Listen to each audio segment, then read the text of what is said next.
Bonjour à tous. Merci de prendre 5 minutes pour écouter cette petite vidéo qui va essayer de résumer de manière synthétique tout ce qu'on a vu en classe sur produire de l'énergie pour survenir l'humanité.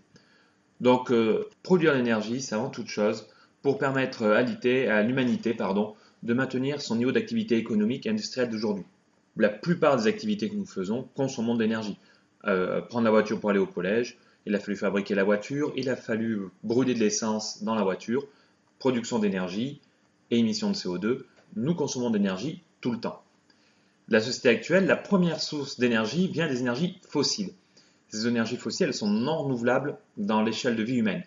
Elles proviennent de la combustion de matière organique, qui parfois est de la matière organique qui était contenue dans de la roche depuis des millions d'années. C'est le cas de tout ce qu'on appelle les énergies fossiles, c'était anciennement des êtres vivants. La première d'entre elles, la plus utilisée, c'est le pétrole.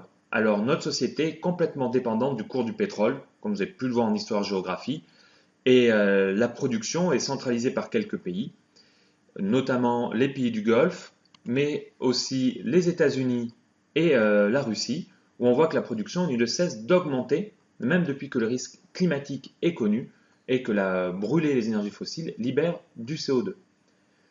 Ce CO2 reçoit du changement climatique, il est produit par le fait de brûler du pétrole, mais pas que. C'est également le cas du charbon, le charbon qui provient de bois fossilisés et dont le premier consommateur est la Chine. C'est la deuxième énergie fossile la plus utilisée. Viennent derrière les gaz naturel ou gaz de schiste.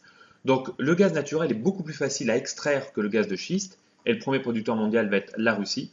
Ce n'est pas une énergie renouvelable, pareil, le fait de brûler le gaz naturel va libérer du CO2.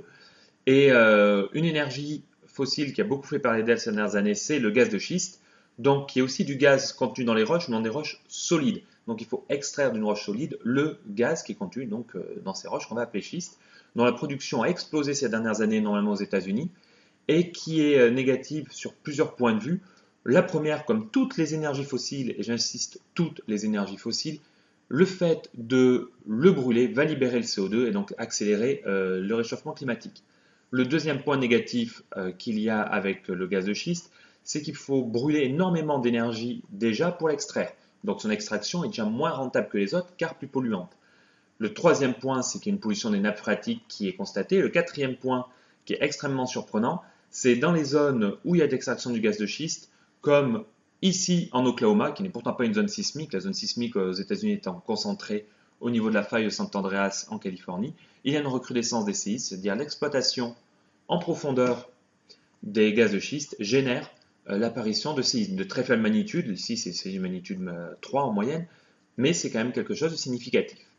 En Martinique, l'essentiel de la production énergétique est assuré par la centrale de Bellefontaine, située dans le nord, qui est une centrale électrique fonctionnant uniquement aux énergies fossiles.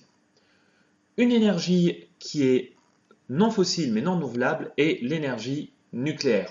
Donc le nucléaire, c'est qu'on on casse le noyau des atomes, d'atomes très lourds, pour produire de l'énergie. Le nucléaire n'est pas renouvelable parce que les atomes utilisés pour produire l'énergie nucléaire ne réapparaissent pas dans le temps de vie humain. Elle n'est pas fossile parce qu'il ne s'agit pas d'êtres vivants transformés en roches, finalement, qui permettent d'extraire l'énergie. Donc le point nucléaire se situe dans un premier temps dans l'extraction de l'énergie nucléaire. Il s'agit d'énormes mines à ciel ouvert. Dans un second temps, il y a la centrale nucléaire en elle-même. La centrale nucléaire, les panaches blancs qu'on voit s'échapper de la centrale nucléaire sont évidemment pas polluants. Il s'agit uniquement de vapeur d'eau.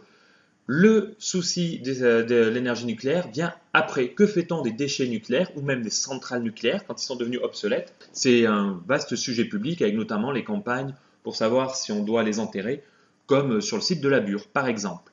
Ça, c'est le bilan des énergies telle qu'est notre société actuellement. On travaille beaucoup, on produit beaucoup à partir d'énergies fossiles et d'énergies non renouvelables. Les conséquences sont celles qu'on a vues en cours, typiquement le réchauffement climatique et tous les effets qu'on peut voir derrière, hausse du niveau de la mer, blanchiment des coraux, perte de biodiversité. Pour essayer de réguler cette situation, l'humanité s'est d'effectuer, notamment depuis les accords de Paris, une transition énergétique. Cette transition énergétique, elle se passe via les énergies renouvelables, ces énergies dont le stock à l'échelle de vie humaine ou générationnelle est inépuisable. Et on va voir quels types d'énergie correspondent à ça. La première dont j'ai envie de parler, c'est l'énergie éolienne. Donc le vent, il y aura toujours du vent sur Terre, donc par définition, c'est inépuisable. Euh, Certaines zones sont plus ou moins propices à grande échelle à la production d'énergie éolienne, c'est ce qu'on peut observer sur cette carte, sans oublier des fois des contextes locaux. Typiquement, en Auvergne, ce qui fut pendant un bon moment la plus grande centrale éolienne de France, le plateau d'Ally-Mercœur, un plateau en altitude avec du vent, il y a possibilité de construire des éoliennes à cet endroit-là. L'énergie éolienne est et restera une énergie de complément, parce qu'elle est limitée dans le fait qu'il n'y a pas du vent tout le temps, et la rentabilité est moindre que certains autres systèmes dont on va parler maintenant, ce qui n'empêche pas d'être un très bon système de complément. C'est pour ça qu'il y en a en Martinique, notamment au niveau du Vauclin, pas loin de Macabou. Une deuxième type d'énergie renouvelable est l'énergie solaire. Alors l'énergie solaire provient du soleil, comme son nom l'indique, et comme cette source d'énergie doit encore tourner pour les 5 prochains milliards d'années, on va admettre qu'elle est inépuisable à l'échelle humaine. Évidemment, tout le monde n'est pas égaux face à l'ensoleillement. Certaines régions sont plus ensoleillées que d'autres. Ce n'est pas l'intensité lumineuse qui compte pour l'énergie solaire, c'est bien la quantité d'ensoleillement. C'est-à-dire des régions où il peut faire nettement moins beau que d'autres, typiquement le sud des Pays de la Loire comparé à la Corse. Pourtant, c'est rentable parce que la durée d'ensoleillement est forte. En Martinique et dans les DOM en général, des fermes solaires sont installées parce que la durée d'ensoleillement est très forte et c'est une bonne source d'énergie complémentaire.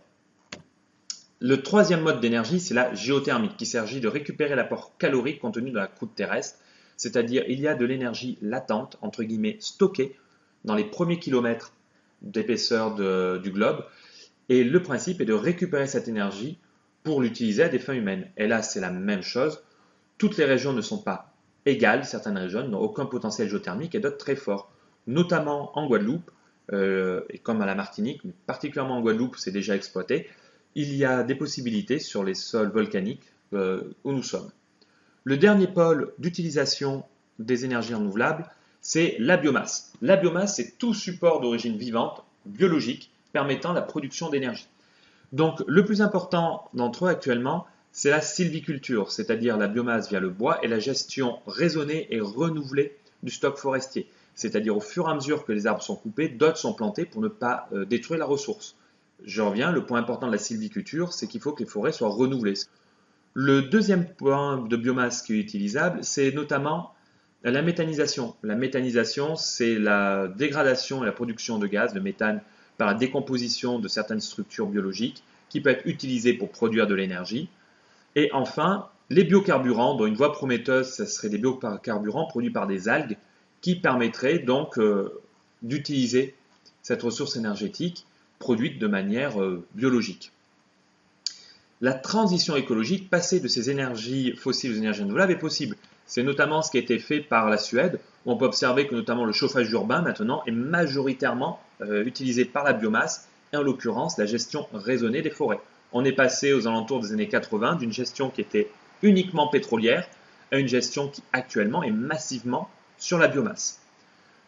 Et cette transition écologique, on la retrouve aussi en France, où en général, il y a eu une volonté d'accentuer cette filière. Nous sommes passés de moins de 10% en 2005 à presque 15% en 2013. La biomasse solide, c'est-à-dire la sylviculture, en est un pilier. On peut penser notamment au chauffage au granulé, le chauffage à bois avec des appareils limitant l'émission de CO2.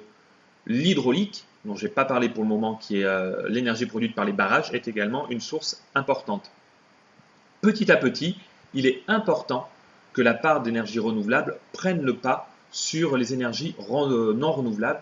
C'est le but de la transition écologique qui a été approuvée par l'immense majorité des pays, plus de 190 pays à l'échelle mondiale, lors des accords de Paris l'année dernière. Je vous remercie de m'avoir écouté. Bonne révision.